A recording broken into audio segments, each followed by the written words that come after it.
Right down there is Area 51. If you can see those lights down there, it's been going on for the last couple of days. You see lights like going up and down and moving all around. Like right now, you see that one right there? Look, it's going up. It's starting to go up. It's been there for like the last 20 minutes or so. Now it's going up. And this has been going on for the last couple of days. And look, you can see it's going up and up. And I don't know what it is, but this is like some creepy shit. Now I know that what goes on down here at Area 51. We've been like camped out here for a while, and look, it's moving. It's moving. It's going the other direction. Now you see, this is the kind of stuff that. Oh, did you see that? I'm glad you've returned to the Storyist. Dr. Jonathan Reed's story from October of 1996 is nothing short of fascinating, and includes the typical internet crowd of both believers and naysayers. There's so many questions we all have with cases that are similar, but many of you may not know that Dr. Reed made a documentary covering the incident, and I believe we need to go down the rabbit hole on this to really digest this tale. This is the beginning of the story, in his own words.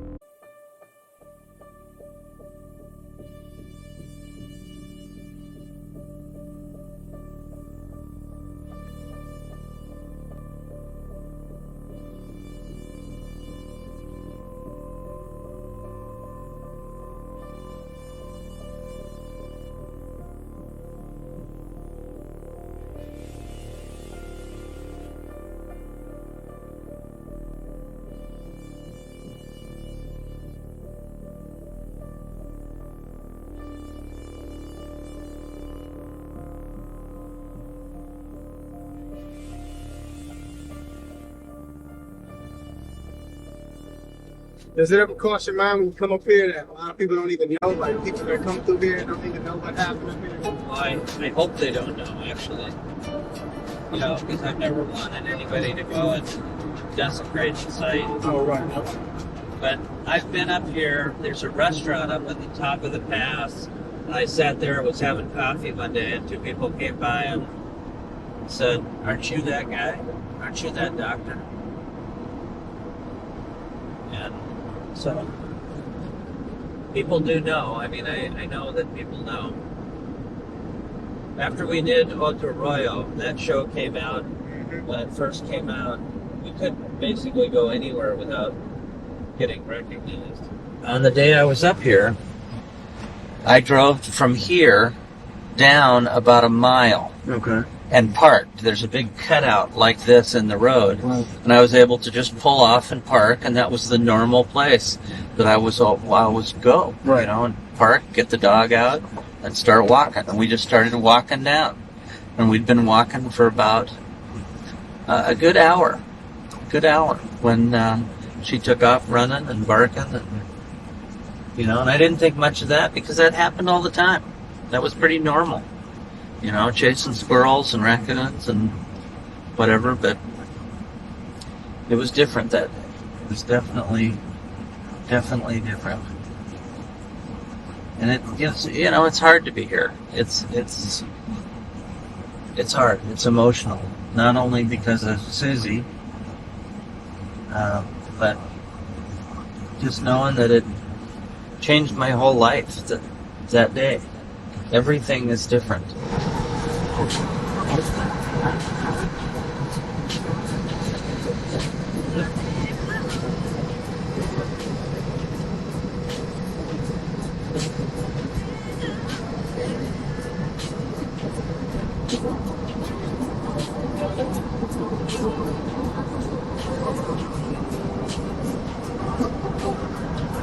But this is exactly where I had to drive back from. You know, when I had the body in the back of the Jeep, and you know, I had to drive home.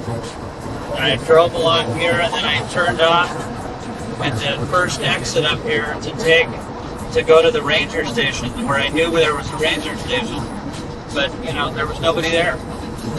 So I just got back in, you know, sick as I was, and drove home as fast as I could. stopping along the way and roll up. Think you could roll the window up? Press some of the roll.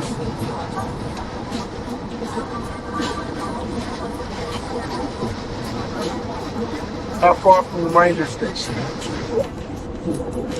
We're about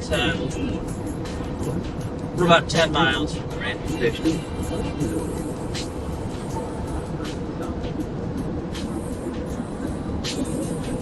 But it was the first place I knew where there might be somebody. It was about, I think it was about 5:30 or so, 5:45 at that time. And in October, it starts to get, that's starting to get dark. During winter, it gets dark pretty early. That's what I was worried about. I was worried about being caught out in the middle of nowhere, being as sick as I was, and not being able to get back to my Jeep. So, fear led me out of there just as much as fear kept me there.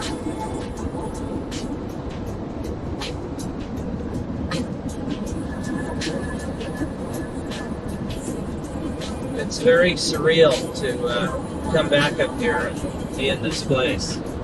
This place that, one day my life was one way and the next day it was all upside down. And everything changed. I mean, everything literally changed overnight. And within days I had no job, I had no credibility, I had lost friends and family, and my house had been ransacked.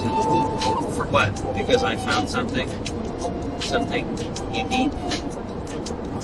It shouldn't happen. People shouldn't be put through this kind of trauma. We got to talk more about some of the stories that you come across with people going through similar things, Oh, hey, thousands of people all over the world have had contact. Some a lot more traumatic than mine. It's just that they were smart enough not to come forward. In a lot of ways, I wish I had remained silent. Because maybe my life would have been much better off. I'm glad that I have the knowledge that I have now, that I know that this exists, and that I can put some kind of understanding to a lot of people's misunderstanding of what it's really about. But people need to open their minds. They need to be more receptive to what the importance of this is and why it's going on, and that we're not alone. And we haven't been for a long time. We're part of them. We're part of the circle of life. We're just lower down on the food chain, a lot less intelligent. Maybe we don't have a right to have the full menu of knowledge that they do. Maybe we haven't earned that right yet in evolution. I mean, there's a lot of speculation as to why we only know so little. But more and more people are gaining information all around the world, and we're compiling that together. We're trying to create a database of ideas, speculation, and language, what we've been told as contactees. And my hope is that we continue to do that and support the people who have had contact. They are the ones who are the true evidence that this is going on. I don't care whether somebody's got photographs or an artifact or a body. If you've seen and had physical contact, you know that it's real. You know that it has changed your whole paradigm of life, and that nothing will be the same again. It's incredible. And it's very disturbing at the same time. It's not something that I take lightly at all. It's taken me, 13 years to even be able to talk about it openly like this. And I'm still paranoid, and I'm still afraid of many things. But I think I'm angry at the same time. I'm angry at humanity for not embracing people who have come forward, who have tried to say, look, we need to wake up to this reality. But instead, we shun them away. We call them crazy or insane, and we try to make them out to be lunatics.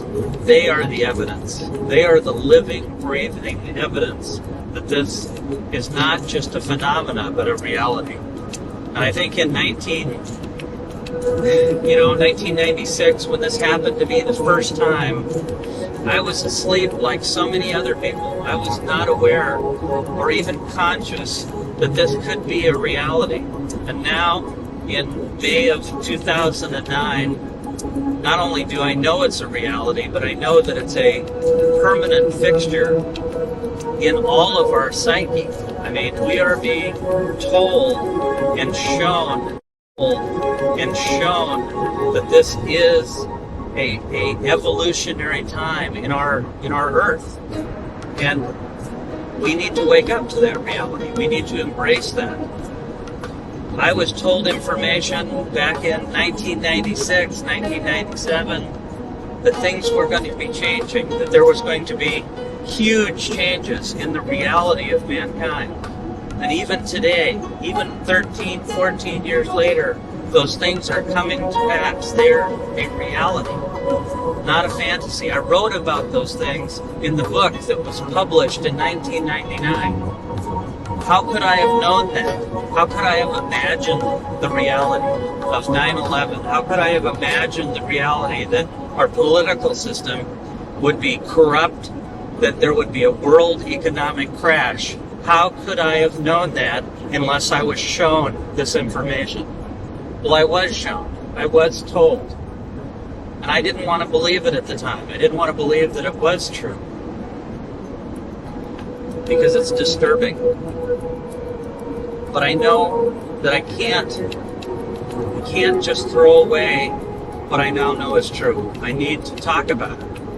And I've decided to, because I have no other choice, to try to help other people like me that have come through this and don't know how to deal with it. Because there are thousands of us all over the world who've had contact, who feel isolated, who feel alone, and we don't know how to deal with it on our own. But literally, because of the internet, we've been able to learn to come together as a global family, to support each other, and to find ways to comfort each other and learn from all of our experiences. Hey, we don't have all the answers. I certainly don't have all the answers, but we're learning more every single day. Since my first encounter, I may have had over 100 more of them, where I've had physical, one-on-one contact, not spiritual contact, not just etherical contact, but physical contact, just like you're sitting next to me now. Other people have seen this creature. Sometimes it's the same, sometimes it comes with other ones with him.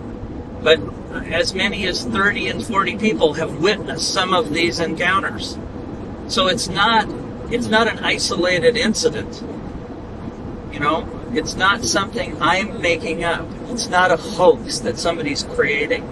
We all around the world are not having the same delusion or illusion. We're not under some kind of hypnotic trance, nor is this an occult in any way. I'm not a prophet. I'm not a guru. I don't profess to be, but I will tell you what happened to me. And if you can learn from it, wonderful. If you don't want to believe me, I got no problem. Walk away. Go find something else to spend your time with, because I don't have any time to waste the rest of my life. I know there are things that are important to talk about, and this is one of those issues. This is a reality, and it's true. It's my truth. Some people talk about the fact that we're selling a book or a DVD concerning the case. Well, those books were written and the DVDs were made because of requests to explain the story. It costs money to produce that stuff. It costs money to go and talk to people all over the world. Airplane tickets, lodging, transportation, all that costs a great deal of money. So when people say, well, why aren't you just giving this information away? The first thing, as I said, is, well, I tried to do that in the beginning. I gave it to every media outlet I could and was basically refused or told that they couldn't handle it. They couldn't deal with this reality. They couldn't air it for one reason or another. And so then we wrote a book. So then we recorded a video and made DVDs because millions of people requested them. So in answer to people saying, well, why don't you just give it away? Well, hey, you give me the money to produce all these products, I'll be happy to just give them away. I give away thousands of books and DVDs, every year for the last 10 years. That's cost a lot of money to produce them.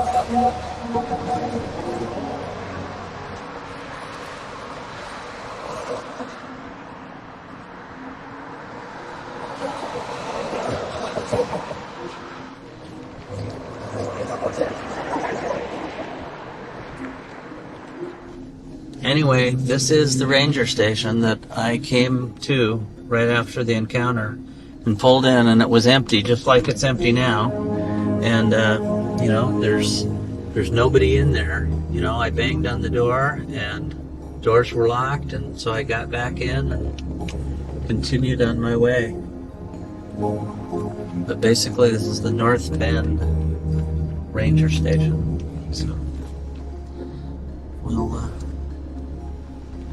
mosey on down the road.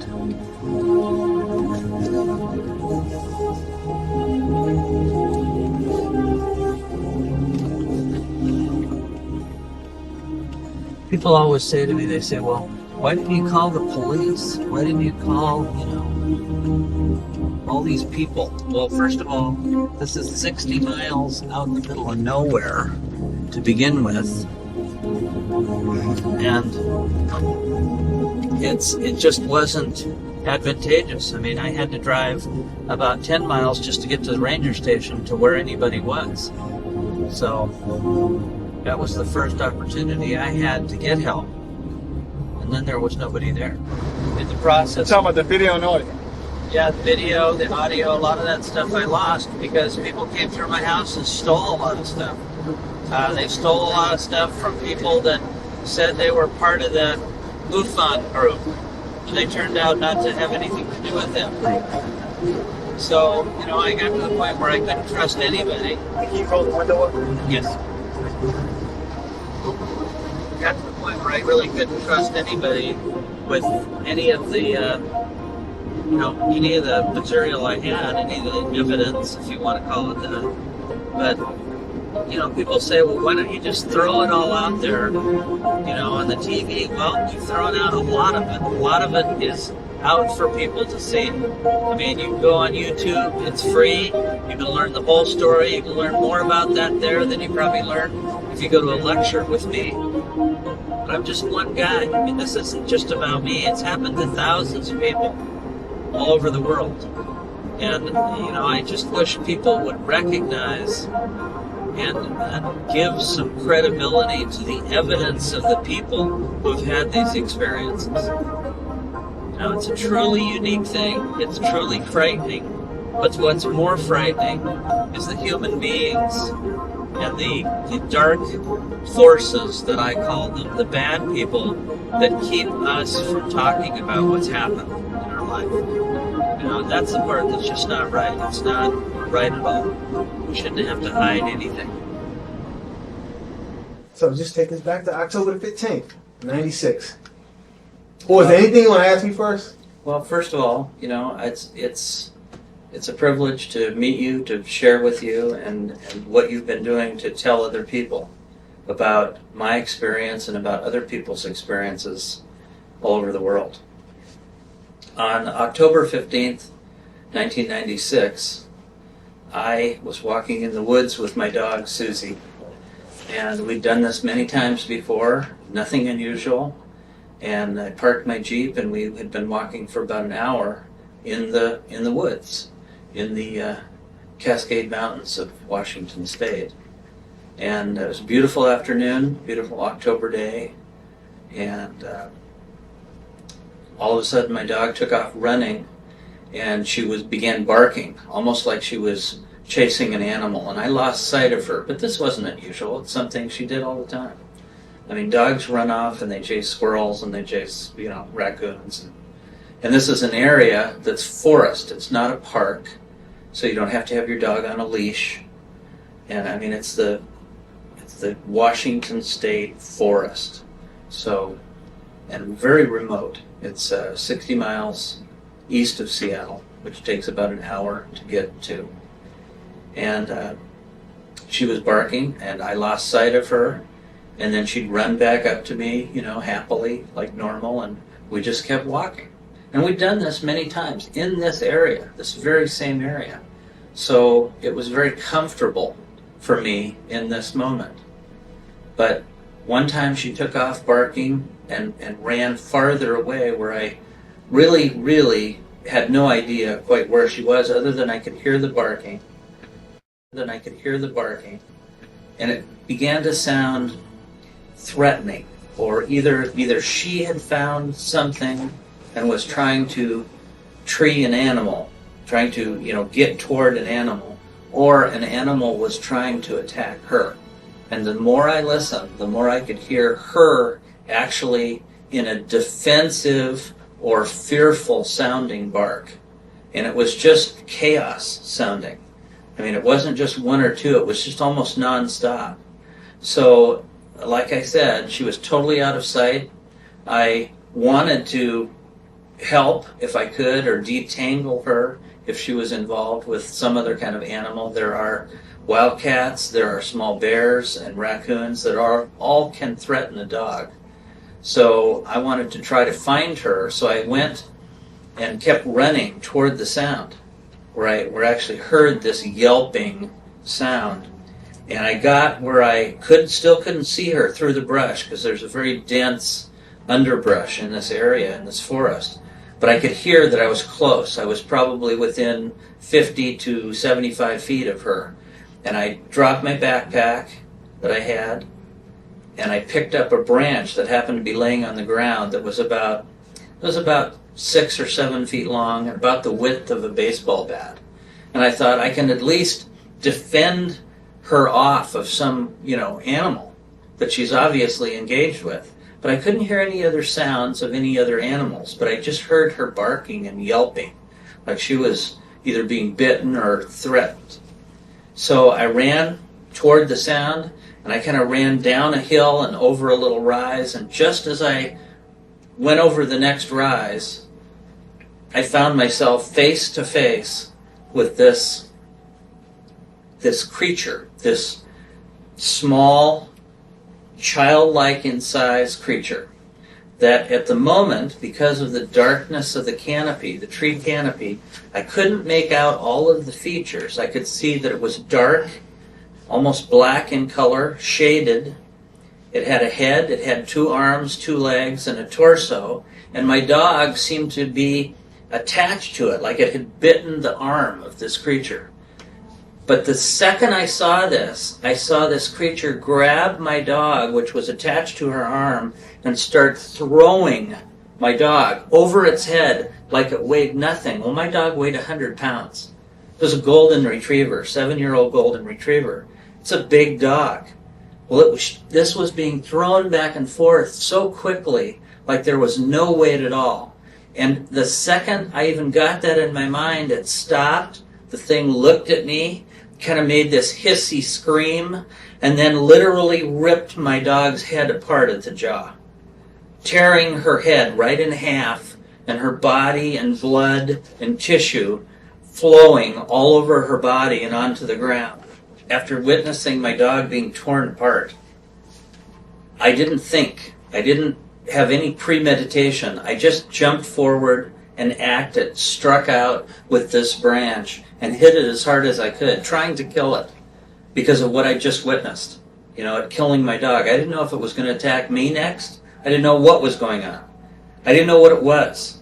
And I didn't take any time to contemplate that. A lot of people have asked, well, why didn't you take some time to figure this out? This all happened in a matter of 10 to 12 seconds at the most. from the time I came over the rise until I struck it.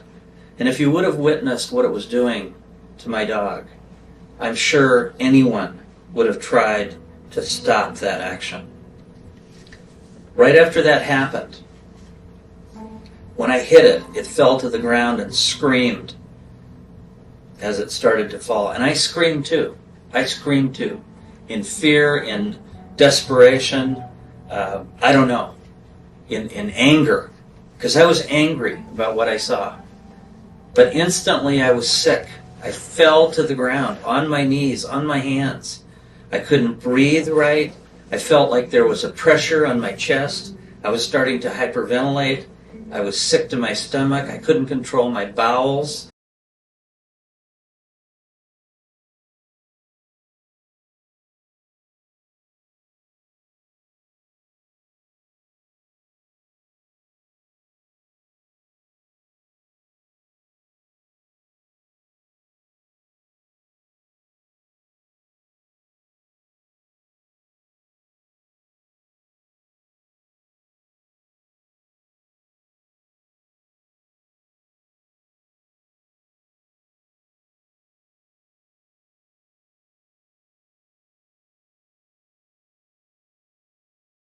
Or my bladder, everything let go at once. And if anybody's ever had any part of that condition, you know how you feel. You know that you are just absolutely paralyzed in that moment with a crippling sickness. Well, I'd never been that sick, ever, in my life. I didn't know what was going on. Because everything happened so fast, so quickly. I'd never experienced anything like that feeling in my body, let alone something that ripped my dog apart. Now, some people have said, well, maybe it was a psychosis that you had, an illusion. Maybe something happened that was really too psychologically damaging that you couldn't recognize the reality of what was going on. Like maybe my dog had been killed by a bear, and my mind just recreated this fantasy. Well, I know that isn't true. I've played it over and over in my mind. I've tried to rationalize it away. I've tried to, at the moment it happened, I tried to deny that any of this was happening. I didn't want to believe that I was in this state, in this physical condition, that I had witnessed it. And I was sick, I was on the ground, I couldn't get up, my muscles were like paralyzed in the point that I had no strength to get up. And everything seemed foreign, everything seemed strange at that moment. I mean, the ground felt spongy instead of normal, like normal dirt and rocks. It felt like mud, like thick mud, like I almost couldn't move in the air. The density of the air had changed. Even the temperature, even the sounds, the normal sounds in the forest were gone. How could this be happening? I kept asking myself, what is this? Is this the condition of my being sick? My body is in such peril? Am I dying for some reason? I mean, I was a doctor. I was a medical doctor. I understand that your body can go into trauma and go into shock and create situations that you can't rationalize out. And I was trying to imagine this must be what is happening to me. This actually must be what is happening. But the fact that I would turn around and there within 3 feet of my face was this thing that had killed my dog. And now I could see that it wasn't a child, you know, and I could see its face, I could see the blood from its skull where I had hit it, that it had breached its skull. There was cranial matter literally laying on its skin and on the ground beneath it.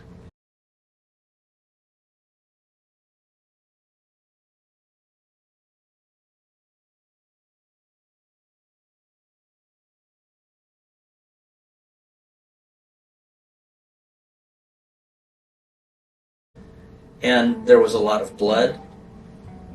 It wasn't moving, it wasn't breathing, and as far as I was concerned, it was dead. And I was happy that it was dead. But I was still in this peril of health. I just couldn't stop hyperventilating. And I knew that unless I slowed my breathing down, I would go into shock. So I tried to control my breathing. I actually tried to force myself to calm down, but as soon as I would do that, my mind would jump ahead and I'd start breathing again, really, really hard. And I'd try to crawl around and try to get up, and then I'd fall back down. You know, I'd lean against a tree and I'd fall back down. And then I don't know how long I was there. It felt like a long time at first, but then again it felt very quick. But I had been on my knees for what felt like an hour, and I heard a sound. I heard another sound. And at that moment, all the sound was silent. It was like somebody had put a lid over the top of this area, where normally you would hear the sound of the wind or the birds in the trees. There was nothing. So either my ears and my own hearing had stopped functioning normally, or something actually had silenced this area. Now, I wasn't rationalizing this like I'm talking to you now. I wasn't thinking that, gee, maybe this or maybe that could be happening. I was in panic because I thought I was dying. I mean, that's what my mind was telling me. My body is in crisis. But I heard this other sound, and I thought, oh, it's somebody, it's another person. It's a hiker, you know, and maybe they can help me because I really needed help. So I tried to stand up and I'd fall back down. I tried to walk a few steps, I'd fall back down, and I'd crawl. And I could hear this sound, this ebbing, kind of wavering harmonic tone. And I thought, well, maybe it's somebody with a radio, you know, like a boombox, you know, like somebody's got some CDs playing. And I kept listening and I kept searching with my eyes and my ears. We're just getting started, and I hope to see you again for part 3 of this story. With cameras everywhere now, it's virtually impossible for the powers that be to hide all the evidence of these cases from around the world. I now leave you with some more amazing closed-circuit footage of what appears to be 2 friends walking somewhere in the night until, well, you just have to see this for yourselves.